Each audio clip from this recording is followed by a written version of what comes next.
اعوذ باللہ من الشیطان الرجیم، بسم اللہ الرحمن الرحیم۔ سورۃ الجن۔ سورہ جن مکی ہے اور اس میں 28 آیتیں ہیں اور 2 رکوع ہیں۔ آیت نمبر 1 ہے قُلْ أُوحِيَ إِلَيَّ أَنَّهُ اسْتَمَعَ نَفَرٌ مِّنَ الْجِنِّ فَقَالُوا إِنَّا سَمِعْنَا قُرْآنًا عَجَبًا۔ اے محمد صلی اللہ علیہ وآلہ وسلم، آپ کہہ دیں کہ مجھے وحی کی گئی ہے کہ جنوں کے لیے ایک جماعت نے قرآن سنا اور پھر انہوں نے کہا کہ ہم نے عجیب قرآن سنا ہے، عجیب قرآن سنا ہے۔ یہ واقعہ ہم آگے چل کے سورۃ الاحقاف میں بھی پڑھیں گے کہ نبی کریم صلی اللہ علیہ وآلہ وسلم وادی نخلا میں صحابہ کرام رضی اللہ عنہما کو فجر کی نماز پڑھا رہے تھے کہ کچھ جنوں کا وہاں سے گزر ہوا تو انہوں نے آپ صلی اللہ علیہ وسلم کا قرآن سنا، جس سے وہ متاثر ہوئے۔ یہاں بتایا جا رہا ہے کہ اس وقت جنوں کا قرآن سننا آپ صلی اللہ علیہ وسلم کے علم میں نہیں تھا، بلکہ وحی کے ذریعے سے آپ کو اس سے آگاہ فرمایا گیا۔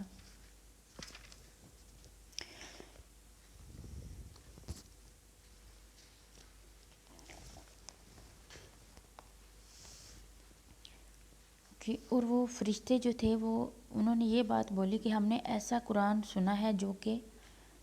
فصاحت اور بلاغت میں بہت عجیب ہے، یا کہہ لیں کہ واعظ کے اعتبار سے بڑا عجیب ہے، یا برکت کے لحاظ سے نہایت ہی تعجب انگیز ہے۔ ان کو یعنی کہ ایک مختلف مضمون اس کا نظر آیا۔ انہوں نے جب سنا تو ان کے دل کے اوپر اثر کیا اور ان کو اس میں کوئی واعظ اور نصیحت حاصل ہوئی۔ تو پھر کیا ہوا کہ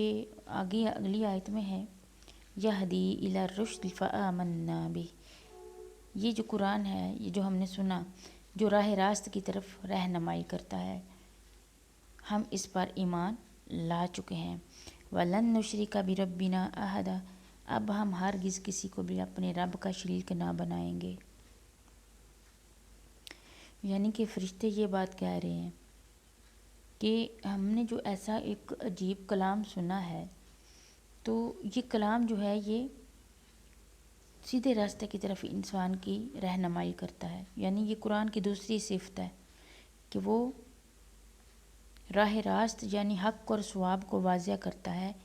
اور اللہ تعالیٰ کی معرفت عطا فرماتا ہے۔ اللہ تعالیٰ کی معرفت یہ قرآن ہمیں عطا کرتا ہے۔ انہوں نے کہا کہ ہم نے اس کو سن کر اس بات کی تصدیق کر دی ہے کہ یہ واقعی اللہ کا کلام ہے، کسی انسان کا نہیں ہے۔ اس میں کفار کو بھی تنبیہ ہو جاتی ہے کہ جنہوں نے تو ایک مرتبہ ہی سن کر اس پر قرآن پر ایمان لے آئے ہیں، وہ تھوڑی سی آیات سن کر ہی ان کی کایا پلٹ گئی ہے اور وہ یہ بھی سمجھ گئے ہیں یہ کسی انسان کا بنایا ہوا کلام نہیں ہے، لیکن انسانوں کو خاص طور پر ان کے سرداروں کو اس قرآن سے فائدہ نہیں ہوا۔ حالانکہ نبی کریم صلی اللہ علیہ وآلہ وسلم کی زبان مبارک سے انہوں نے بہت مرتبہ قرآن کو سنا، اور اس کے علاوہ یہ کہ آپ صلی اللہ علیہ وسلم خود بھی انہی میں سے تھے اور انہی کی زبان میں سے آپ کو قرآن سناتے تھے۔ اس کے باوجود کہ بھی ان کے اوپر اثر نہیں ہوا، جبکہ جنوں کے اوپر ایک ہی بار سننے سے اثر ہو گیا۔ اور انہوں نے کہا کہ اب ہم ایمان لے آئے ہیں اور ہم رب کے ساتھ کسی کو شریک نہیں ٹھہرائیں گے، یعنی کسی بھی چیز کو، نہ اس کی مخلوق میں سے بالکل بھی، نہ کسی اور معبود کو ہم عبادت کریں گے، کیونکہ اللہ تعالیٰ بالکل واحد ہے، اپنی ذات میں واحد ہے۔ وَأَنَّهُ تَعَالَى جَدُّ رَبِّنَا مَا اتَّخَذَ صَاحِبَةً وَلَا وَلَدًا۔ اور بے شک ہمارے رب کی شان بڑی بلند ہے اور نہ اس نے کسی کو اپنی بیوی بنایا ہے نہ ہی بیٹا۔ جد کے معنی عظمت اور جلال کے ہیں، یعنی ہمارے رب کی شان اس سے بہت بلند ہے کہ اس کی کوئی اولاد ہو یا بیوی ہو۔ گویا جنوں نے ان مشرکوں کی غلطی کو واضح کیا ہے جو اللہ کی طرف یہ نسبت کرتے تھے کہ اللہ کی بیوی ہے یا اللہ کی کوئی اولاد ہے۔ تو جنوں نے ان دونوں کمزوریوں سے رب کی جو ذات ہے اس کو بالکل الگ کر دیا ہے کہ بالکل بھی رب العالمین جو ہے اس کی نہ کوئی اولاد ہے، نہ بیوی ہے، نہ بیٹا ہے، وہ بالکل اپنی ذات میں ایک واحد ہے۔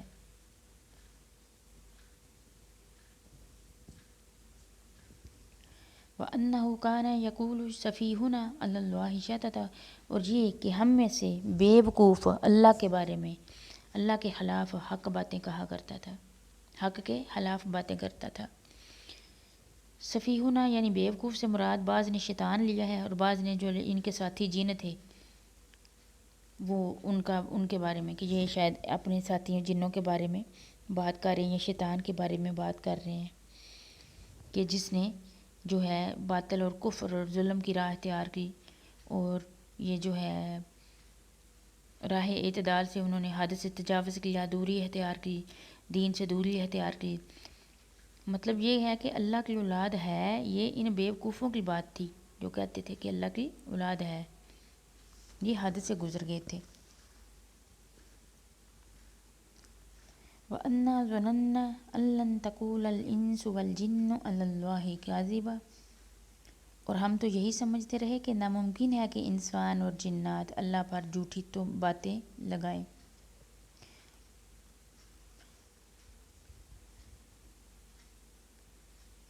یعنی انہوں نے جب قرآن سنا تو ان کو پھر یہ واضح ہو گیا کہ کوئی بھی بندہ جو ہے وہ اس طرح کا غلط عقیدہ جو یہ انہوں نے رکھا تھا یہ اللہ تعالیٰ کے بارے میں نہیں رکھ سکتے، نہ انسان نہ جنات۔ یہ بالکل ناممکن سی بات ہے کہ وہ اللہ تعالیٰ کے بارے میں جھوٹ بیان کریں۔ اور یہ جن جو ہے یہ کہتے ہیں کہ ہم بھی اللہ کے بارے میں یہی عقیدہ رکھتے تھے اور ان لوگوں کی تصدیق بھی کرتے تھے، یعنی جھوٹوں کے ساتھ تھے ہم لوگ بھی، کفر کرتے رہے ہم نے، لیکن جب ہم نے قرآن سنا تو پھر ہمیں واضح ہو گیا اس عقیدے کے بارے میں کہ رب العالمین کی ذات جو ہے وہ وہی عبادت کے قابل ہے۔ وَأَنَّهُ كَانَ رِجَالٌ مِّنَ الْإِنسِ يَعُوذُونَ بِرِجَالٍ مِّنَ الْجِنِّ فَزَادُوهُمْ رَهَقًا، بات یہ ہے کہ جب ان کے چند انسان بعض جنات سے پناہ طلب کیا کرتے تھے، جس سے جنات اپنی سرکشی میں اور بڑھ گئے۔ اس آیت کا مطلب یہ ہے کہ زمانہ جاہلیت میں ایک رواج یہ بھی تھا کہ سفر پر جب کہیں جاتے تو جس وادی میں وہ قیام کرتے تھے وہاں جنات سے پناہ طلب کرتے تھے، جیسے کوئی علاقے کا بڑا آدمی اور رئیس ہوتا ہے تو بندہ اس کے پاس پناہ طلب کرتا ہے، پناہ حاصل کرنے کے لیے جاتا ہے۔ تو اسلام نے اس کو ختم کیا اور صرف ایک اللہ سے پناہ طلب کرنے کی تاکید کی، یعنی پناہ میں مانگو تو صرف اپنے رب کی پناہ میں آؤ، اسی سے پناہ مانگو، اور کسی جن انسان کسی بڑے کی پناہ نہ مانگو۔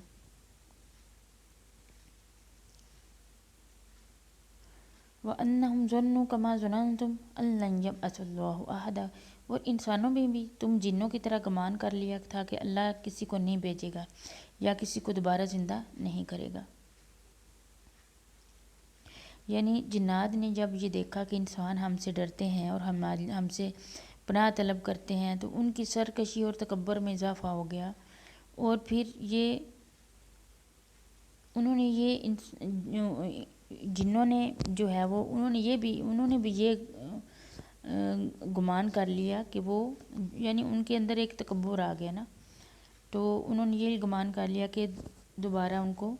اللہ تعالیٰ زندہ نہیں کرے گا، یعنی قیامت کا انکار انہوں نے کر دیا۔ جب انسان جنوں سے ڈرتے ہیں نا تو وہ ان میں اور زیادہ سرکشی اور تکبر آ جاتا ہے، وہ سمجھتے ہیں کہ ہم بڑی کوئی یعنی طاقتور چیز ہے جو انسان ہم سے ڈرتے ہیں، تو ان میں بھی تکبر آ گیا تھا۔ وہ اپنے بارے میں بتا رہے ہیں کہ جب انسان ہم سے ڈرتے تھے تو ہمیں بھی تکبر آ گیا تھا۔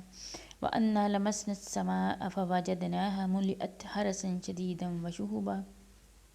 وَأَنَّا لَمَسْنَا السَّمَاءَ، اور ہم نے آسمان کو ٹول کر دیکھا، فَوَجَدْنَاهَا مُلِئَتْ حَرَسًا شَدِيدًا وَشُهُبًا، ہم نے جب ٹول کر دیکھا تو ہم نے اسے سخت چوکیداروں اور سخت شعلوں سے پُر پایا۔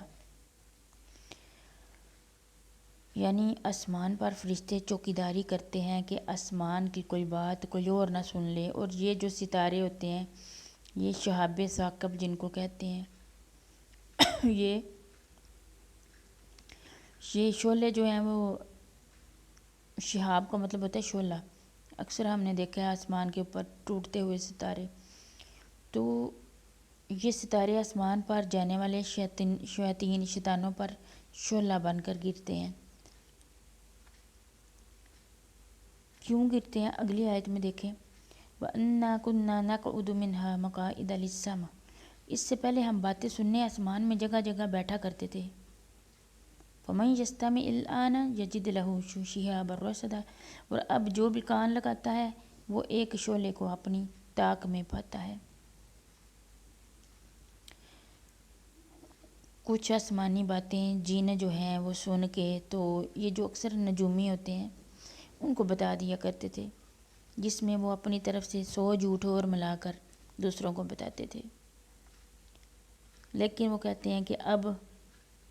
اب جو بھی اس نیت سے اوپر جاتا ہے شعلہ اس کی طاق میں ہوتا ہے اور وہ ٹوٹ کر اس کے اوپر گر جاتا ہے،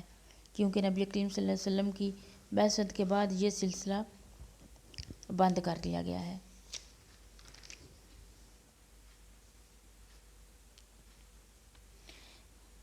جنہیں جو ہے نا یہ آسمان کی باتیں سن کے نیچے آ کے دوسروں کو اطلاع دیتے تھے، جس سے افواہ میں پھیلتی تھی، اور غلط جو بات ہے وہ 7-10 اور غلط باتیں لگا کے دوسروں تک غلط اطلاع دیتے تھے۔ وَأَنَّا لَا نَدْرِي أَشَرٌّ أُرِيدَ بِمَن فِي الْأَرْضِ أَمْ أَرَادَ بِهِمْ رَبُّهُمْ رَشَدًا، ہم نہیں جانتے کہ زمین والوں کے ساتھ کس برائی کا ارادہ کیا گیا ہے، یا ان کے رب کا ارادہ ان کے ساتھ بلائی کا ہے۔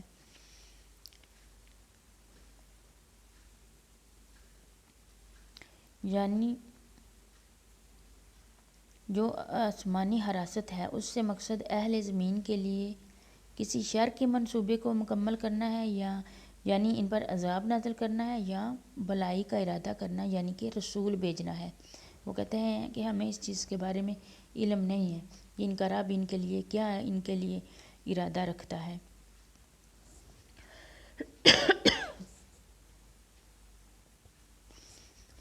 وَأَنَّا مِنَّا الصَّالِحُونَ وَمِنَّا دُونَ ذَلِكَ، اور یہ کہ بے شک بعض تو ہم میں سے نیک ہیں اور بعض اس کے برعکس بھی ہیں۔ ذَلِكَ كُنَّا طَرَائِقَ قِدَدًا، ہم مختلف طریقوں میں بٹے ہوئے ہیں۔ جنہیں جو ہے وہ اپنے جو گروپ ہیں جو ان کی جنس ہے اس کے بارے میں بتا رہے ہیں کہ ہم بھی مختلف جماعتوں میں مختلف اصناف میں بٹے ہوئے ہیں۔ مطلب یہ ہے کہ جنات میں بھی مسلمان، کافر، یہودی، عیسائی، مجوسی وغیرہ ہیں، اور بعض کہتے ہیں کہ ان میں بھی فرقے بنے ہوئے ہیں مسلمانوں کی طرح، قادریہ، مرجئہ، رافضہ وغیرہ، ان میں بھی فرقے بنے ہوئے ہیں، کچھ مسلمان ہیں کچھ یہودی ہیں، یہ جن بھی اس طرح مختلف فرقوں میں بٹے ہوئے ہیں، یہ بات جس قرآن کی اس آیت سے ثابت ہو رہی ہے۔ وَأَنَّا ظَنَنَّا أَن لَّن نُّعْجِزَ اللَّهَ فِي الْأَرْضِ وَلَن نُّعْجِزَهُ هَرَبًا، ہم نے یہ سمجھ لیا تھا کہ ہم اللہ تعالیٰ کو زمین میں ہرگز عاجز نہیں کر سکتے، اور نہ ہم اس کو اللہ تعالیٰ کو بھاگ کر ہرا سکتے ہیں۔ یعنی بالکل بھی، یعنی کہ انہوں نے یہ سمجھ لیا تھا کہ کبھی بھی اور ہم نے سمجھ لیا، یعنی اب ہم نے یہ سمجھ لیا ہے کہ ہم کبھی بھی اللہ تعالیٰ کے بالکل بھی یعنی کہ مقابل نہیں آ سکتے، ہماری طاقت نہیں ہے اتنی کہ ہم اللہ تعالیٰ کو ہرا سکیں کسی بھی معاملے میں، اس کے سامنے آئیں یا اپنی پاور زیادہ دکھائیں۔ ہمیں ابھی سمجھ آ چکی ہے کہ ہم جو ہیں وہ اللہ تعالیٰ کے ہی اس کے ہم عاجز ہیں، اور اسی کے انڈر ہیں ہم، اور ساری طاقتیں جو بھی ہیں وہ اللہ تعالیٰ کی طاقتیں ہیں، ہمارے اندر کچھ بھی نقصان یا نفع کی طاقت نہیں ہے۔ وَأَنَّا لَمَّا سَمِعْنَا الْهُدَىٰ آمَنَّا بِهِ، ہم نے تو ہدایت کی بات سنتے ہی اس پر ایمان لا چکے ہیں۔ فَمَن يُؤْمِن بِرَبِّهِ، جو اپنے رب پر ایمان لائے گا، فلا یخاف بخسا ولا رہقا، اس سے نہ کسی نقصان کا اندیشہ ہے نہ کسی ظلم اور ستم کا. یعنی جو بھی ایمان لائے گا نہ اس کے اجر و ثواب میں کوئی کمی نہیں ہوگی، اور نہ اسے اس بات کا خوف ہوگا کہ اس کے برائیوں میں اضافہ ہوگا. بالکل کسی قسم کا اس کو خوف نہیں ہوگا. اور ہم بھی اللہ تعالیٰ پر ایمان لا چکے ہیں، ہم اللہ تعالیٰ کا کلام سن کے ہدایت یافتہ ہو چکے ہیں. وَأَنَّا مِنَّا الْمُسْلِمُونَ وَمِنَّا الْقَاسِطُونَ، اور ہم میں سے تو بعض مسلمان ہیں اور بعض بے انصاف ہیں. فَمَنْ أَسْلَمَ فَأُولَٰئِكَ تَحَرَّوْا رَشَدًا، پس جو فرما بردار ہو گئے ہیں انہوں نے تو راہ راست کا قصد کر لیا ہے. یعنی کہ یہ کہتے ہیں کہ جو منکر ہیں ہم میں سے وہ بے انصاف، یعنی بے انصافی کرتے ہیں. جن بھی منکر ہوتے ہیں نا بے انصاف بھی ہوتے ہیں. تو انہوں نے کہا کہ فرما بردار تو وہی ہے جو راہ راست پہ چل گیا، باقی سارے جو ہیں وہ بے انصافے ہیں. جو نبوت محمدیہ پر ایمان لائے ہیں وہ صحیح مسلمان ہیں، اور جو اس کے منکر ہیں وہ بے انصافی ہیں، بے انصاف ہیں. وَأَمَّا الْقَاسِطُونَ فَكَانُوا لِجَهَنَّمَ حَطَبًا، اور جو ظالم ہیں وہ جہنم کا ایندھن بن گئے ہیں. اس سے معلوم ہوتا ہے کہ انسانوں کی طرح جنات بھی دوزخ اور جنت میں جانے والے ہوں گے. ان میں سے جو کافر ہوں گے وہ جہنم میں جائیں گے، جو جن جو ہیں وہ مسلمان ہوں گے وہ جنت میں جائیں گے. اب یہاں پہ اس آیت تک جنوں نے جو گفتگو کی ہے وہ کمپلیٹ ہو گئی ہے، کیونکہ جنوں نے قرآن پاک کو سنا اور انہوں نے پھر جو آپس میں گفتگو کی وہ رب العالمین نے وحی کے ذریعے سے آپ صلی اللہ علیہ وسلم تک پہنچائی. اب آگے جو ہے اللہ تعالیٰ پھر اب کلام فرما رہا ہے، وَأَن لَوِ اسْتَقَامُوا عَلَى الطَّرِيقَةِ لَأَسْقَيْنَاهُم مَاءً غَدَقًا. اے نبی یہ بھی کہہ دو، اللہ تعالیٰ فرما رہے ہیں نبی کریم سے کہ یہ بھی کہہ دیں کہ اگر لوگ راہ راست پر سیدھے راستے پر رہتے تو یقیناً ہم انہیں بہت وافر پانی پلاتے. یعنی کہ دنیاوی خوشحالی عطا فرماتا اللہ تعالیٰ اگر یہ لوگ راہ راست پہ رہتے. بہت زیادہ مال و اسباب، پانی پلانے سے مراد یہی ہے نا کہ بہت زیادہ کثیر دنیاوی خوشحالی، کثیر تعداد میں مال و اسباب وہ دے کر ان کی آزمائش کرتے. بعض کہتے ہیں کہ اس آیت کا نزول اس وقت ہوا جب کفار جو ہیں وہ قریش تھے، کفار قریش، ان پر قحط سالی مسلط کر دی گئی تھی. تو پھر اللہ تعالیٰ فرمایا کہ یہ لوگ راہ راست سے ہٹ گئے ہیں، اگر یہ راہ راست سے نہ ہٹتے تو میں وافر پانی پلانے کا مطلب یہ میں پھر ان کے اوپر اپنی نعمتیں نازل فرماتا. لِنَفْتِنَهُمْ فِيهِ، تاہم ہم اس میں سے انہیں آزما لیں گے. وَمَنْ يُعْرِضْ عَنْ ذِكْرِ رَبِّهِ يَسْلُكْهُ عَذَابًا صَعَدًا، اور جو شخص اپنے پروردگار کے ذکر سے منہ پھیر لے گا اللہ تعالیٰ اسے سخت عذاب میں مبتلا کر دے گا. المناک، سخت عذاب، دردناک عذاب. جو سیدھا رہے گا، سیدھے راستے پہ رہے گا، اللہ تعالیٰ اس کو آزمائے گا ضرور. مومنوں کو ضرور آزمایا جاتا ہے، ان کا ایمان چیک کرتا ہے اللہ تعالیٰ، اور پھر اس کے مطابق ان کو انعامات بھی عطا فرماتا ہے اگر آزمائش پہ پورا اتریں تو. اور جو شخص اللہ کے ذکر سے منہ پھیرتا ہے اللہ تعالیٰ اسے بہت ہی سخت المناک عذاب سے دوچار کرتا ہے. وَأَنَّ الْمَسَاجِدَ لِلَّهِ، اور یہ کہ مسجدیں صرف اللہ کے لیے ہی ہیں، مسجدیں صرف اللہ کے لیے ہی ہیں. فَلَا تَدْعُوا مَعَ اللَّهِ أَحَدًا، پس اللہ تعالیٰ کے ساتھ کسی اور کو نہ پکارو. مسجد کے معنی ہوتی ہیں سجدہ گاہ، جہاں پہ سجدہ کیا جاتا ہے. سجدہ تو ایک نماز کا اہم رکن ہے، اس لیے نماز پڑھنے کی جگہ کو بھی مسجد کہا جاتا ہے. آیت کا مطلب واضح ہے کہ مسجدوں کا مقصد صرف ایک اللہ کی عبادت ہے، اس لیے مسجدوں میں کسی اور کی عبادت، کسی اور سے دعا وغیرہ، کسی اور سے کچھ مانگنا جائز نہیں ہے. ویسے تو یہ ہر جگہ ممنوع ہے، کسی بھی جگہ پہ ہم یہ امور انجام نہیں دے سکتے، کہیں بھی غیر اللہ کی عبادت جائز نہیں ہے. لیکن مسجدوں کا بطور خاص اس لیے ذکر کیا ہے کہ ان کے قیام کا مقصد ہی اللہ کی عبادت ہے. اگر یہاں بھی غیر اللہ کو پکارنا شروع کر دیا گیا تو یہ بہت ہی غلط اور ظالمانہ حرکت ہوگی. لیکن بدقسمتی سے بعض نادان مسلمان اب مسجدوں میں بھی اللہ کے ساتھ دوسروں کو مدد کے لیے پکارتے ہیں۔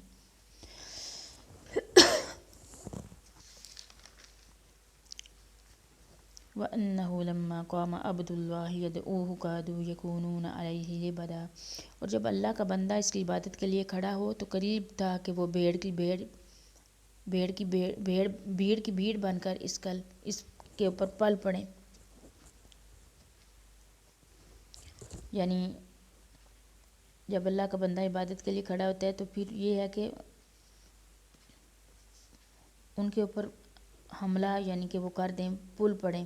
یعنی کہ اللہ تعالیٰ کے نور کو اپنی پھونکوں سے بجھا دیں۔ عبداللہ سے مراد رسول اللہ صلی اللہ علیہ وسلم ہے، اور مطلب یہ ہے کہ جن اور انسان مل کر چاہتے ہیں کہ اللہ کے اس نور کو پھونکوں سے بجھا دیں، یا بھی نبی کریم صلی اللہ علیہ وسلم کو نقصان بھی پہنچانا چاہتے تھے تاکہ دین کو نقصان پہنچا سکے، لیکن اللہ تعالیٰ فرماتا ہے کہ ایسے نہیں ہو سکتا۔ قُلْ إِنَّمَا أَدْعُو رَبِّي وَلَا أُشْرِكُ بِهِ أَحَدًا، تو آپ صلی اللہ علیہ وسلم ان سے کہہ دیجیے کہ میں تو صرف اپنے رب ہی کو پکارتا ہوں اور اس کے ساتھ کسی کو شریک نہیں کرتا۔ یعنی سب آپ کو نقصان پہنچانے کے اوپر متحد ہو گئے اور وہ تل گئے کہ آپ کو نقصان پہنچا دیں، تو پھر اللہ نے فرمایا کہ آپ ان سے کہہ دیجیے کہ فرما دیجیے کہ میں تو صرف اپنے رب کی عبادت کرتا ہوں، اسی سے پناہ طلب کرتا ہوں اور اسی پر بھروسہ کرتا ہوں، اور نہ میں کسی کو شریک کرتا ہوں اس کے ساتھ۔ قُلْ إِنِّي لَا أَمْلِكُ لَكُمْ ضَرًّا وَلَا رَشَدًا، کہہ دیں ان سے اے رسول صلی اللہ علیہ وسلم کہ مجھے تمہارے کسی نفع اور نقصان کا اختیار نہیں ہے، یعنی آپ صلی اللہ علیہ وسلم یعنی مجھے تمہاری ہدایت یا گمراہی کا یا کسی اور نفع نقصان کا اختیار نہیں ہے، میں تو صرف اللہ کا ایک بندہ ہوں جسے اللہ نے وحی اور رسالت کے لیے چنا ہے، میں تمہیں نہ نفع پہنچا سکتا ہوں نہ میں تمہیں نقصان پہنچا سکتا، یہ اختیار اللہ تعالیٰ کے پاس ہے۔ قُلْ إِن لَّن يُجِيرَنِي مِنَ اللَّهِ أَحَدٌ وَلَنْ أَجِدَ مِن دُونِهِ مُلْتَحَدًا، اے نبی آپ ان سے کہہ دیجیے کہ مجھے ہرگز کوئی اللہ سے نہیں بچا سکتا اور میں ہرگز اس کے سوا کوئی جائے پناہ بھی نہیں پا سکتا۔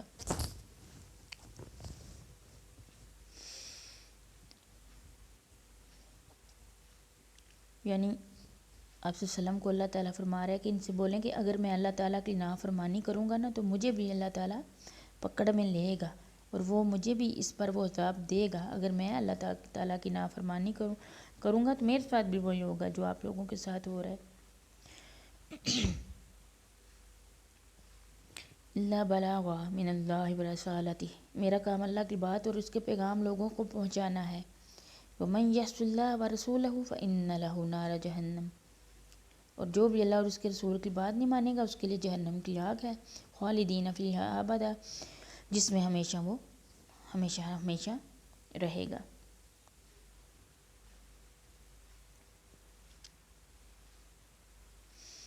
یعنی کہ نبی کریم صلی اللہ علیہ وسلم اور مومنین کی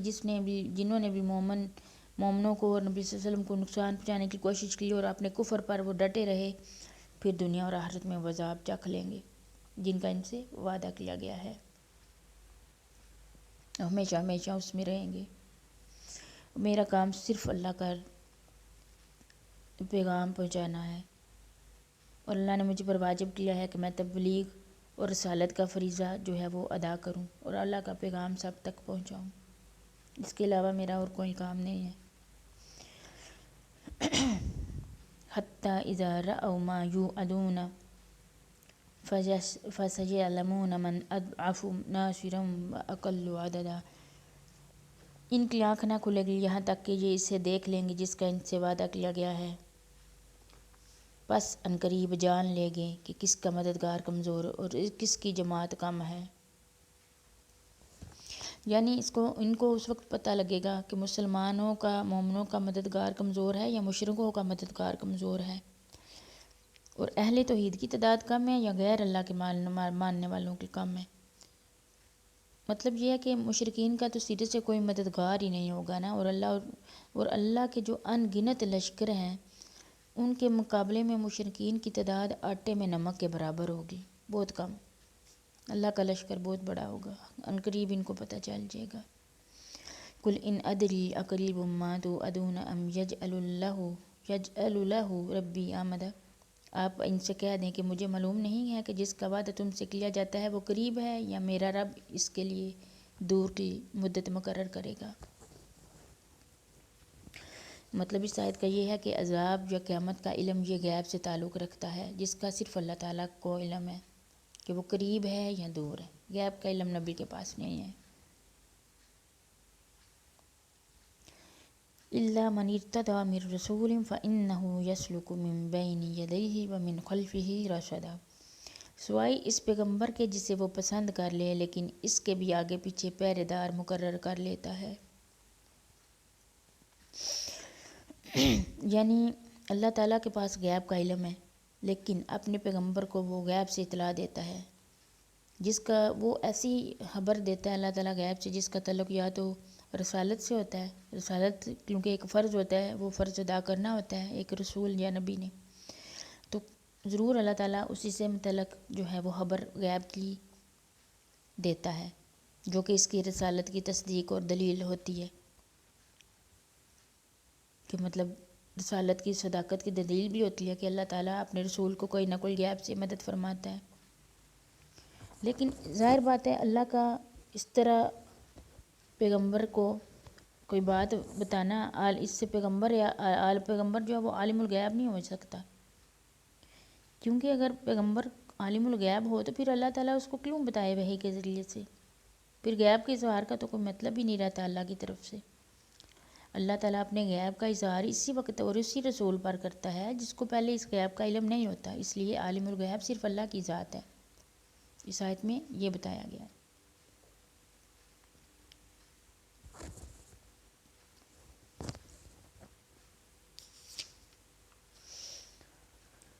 لِيَعْلَمَ أَنْ قَدْ أَبْلَغُوا رِسَالَاتِ رَبِّهِمْ وَأَحَاطَ بِمَا لَدَيْهِمْ وَأَحْصَىٰ كُلَّ شَيْءٍ عَدَدًا، تاکہ ان کی اپنے رب کا پیغام پہنچا دینے کا علم ہو جائے۔ اللہ تعالیٰ نے ان کے آس پاس کی تمام چیزوں کا احاطہ کر رکھا ہے، ہر چیز کی گنتی کا شمار کر رکھا ہے۔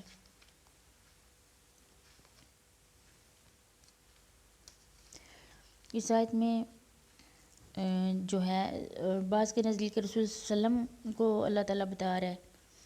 تاکہ آپ کو پتہ چل جائے کہ پہلے رسولوں نے بھی اللہ کا پیغام اسی طرح پہنچایا تھا جس طرح آپ نے پہنچایا ہے، یا پھر نگران فرشتوں نے اپنے رب کا پیغام پیغمبر تک پہنچا دیا ہے، اور بعض نے اس کے بارے میں یہ ہے کہ یہ اللہ تعالیٰ اپنے بارے میں بات کر رہے ہیں، لیکن مطلب یہ ہے کہ اللہ تعالیٰ اپنے پیغمبروں کی فرشتوں کے ذریعے سے ہی حفاظت فرماتا ہے تاکہ وہ فریضہ رسالت کی ادائیگی صحیح طریقے سے کر سکیں۔ اس کے علاوہ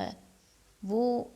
اللہ تعالیٰ اس وحی کی بھی حفاظت فرماتا ہے جو پیغمبروں کو کی جاتی ہے، تاکہ وہ جان لیں کہ انہوں نے اپنے رب کے پیغامات لوگوں تک ٹھیک ٹھیک پہنچا دیے ہیں، یا فرشتوں نے بھی پیغمبروں تک وحی پہنچا دی ہے مکمل ٹھیک طریقے سے مکمل۔ اللہ تعالیٰ کو ہر چیز کا پہلے سے علم ہوتا ہے، لیکن ایسے موقعوں پر اللہ جو یعنی جانتا ہے، یا اس طرح لفظ استعمال کیا جاتا ہے آیتوں میں کہ اللہ جاننا چاہتا ہے، تو اس کا مطلب یہ ہے کہ اللہ صرف دیکھ رہا ہے بس۔